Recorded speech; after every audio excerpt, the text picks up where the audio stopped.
तरह फिर से डांटने की कोशिश करता है, तब गोहो कहती है, मैं यहाँ आपकी कोई एम्प्लॉय नहीं हूँ, हम डेट पे आए हैं। उल्टा वही उसकी डांट लगा देती है कि 4 साल तक वो ऐसे ही अपने दिल में सब कुछ कैसे छुपा के रख सकता है। खैर वो उसे बताती है कि उसे उस दिन हॉस्पिटल में रियलाइज हुआ कि वो कांग तेहो को पसंद करने लगी है और उस दिन वो उसी के आने का इंतजार कर रही थी। तो अब यहाँ से लौटते वक्त तेहो भी गोहो को सब कुछ बता देता है कि वो उस हॉन्ग जी-हुन से बहुत जेलस होता है और जब वो उसे डेट कर रही थी तब उस जेलसी के चक्कर में ही वो उसके ऊपर इतना ज्यादा गुस्सा करता था क्योंकि वो अपनी जेलसी कंट्रोल ही नहीं कर पा रहा था। खैर फाइनली एक दूसरे से सब कुछ क्लियर करने के बाद तेहो बोलता है, अब मैं और डेट नहीं करना चाहता, मुझे लगता है हमें डेटिंग स्टार्ट करनी चाहिए। तो अब आज वो उसके कुछ ज्यादा ही नजदीक चला जाता है। मगर अगले सीन में दिखाया जाता है जीहुन के डैड की डेथ हो गई थी और जब ये लोग फ्यूनरल में पहुंचते हैं तब जीहुन गोहो को गले लगा लेता है। माहौल ही ऐसा था कि तेहो कुछ नहीं बोलता है। गोहो भी जीहुन के डैड को बहुत अच्छे से जानती थी, इसलिए वो भी काफी दुखी थी और उसे भी उसकी फैमिली के लिए काफी बुरा लग रहा था। खैर जीहुन की डैड की डेथ के बाद गोहो को भी उसकी मॉम की वैल्यू रियलाइज होती है और उसके भाई से उसे पता चलता है कि उसकी मॉम उसे भी कितना प्यार करती है और फिर वो उसकी मॉम के पास जाकर के गले मिलके बहुत रोती है। खैर कुछ दिन बाद का सीन दिखाया जाता है। तेहो और जीहुन के बीच की फाइटिंग गोहो को लेकर के अभी भी खत्म नहीं हुई थी। जीहुन गोहो से कहता है, मुझे तुमसे कुछ बात करनी है तो मेरे साथ चलो। अब तेहो गुस्से में वहां से जाने लगता है। तब गोहो उसके पीछे जाती है।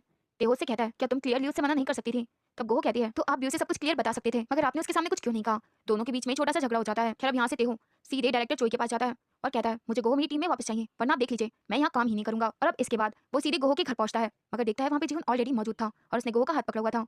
तभी गोहो अपना हाथ छुड़ा करके तेहो के पास चली जाती है और उससे बोलती है, मैंने उसे सब कुछ क्लियरली बता दिया कि मैं सिर्फ आपको पसंद करती हूँ और मेरी जिंदगी में अब सिर्फ काम तेहो है। जीहुन भी रियलिटी एक्सेप्ट करके वहां से चला जाता है और तेहो काफी खुश था। तो अब लास्ट सीन में गोहो और तेहो को साथ में खुश दिखाया जाता है। खैर इसी के साथ ये ड्रामा की एक्सप्लेनेशन यहीं पे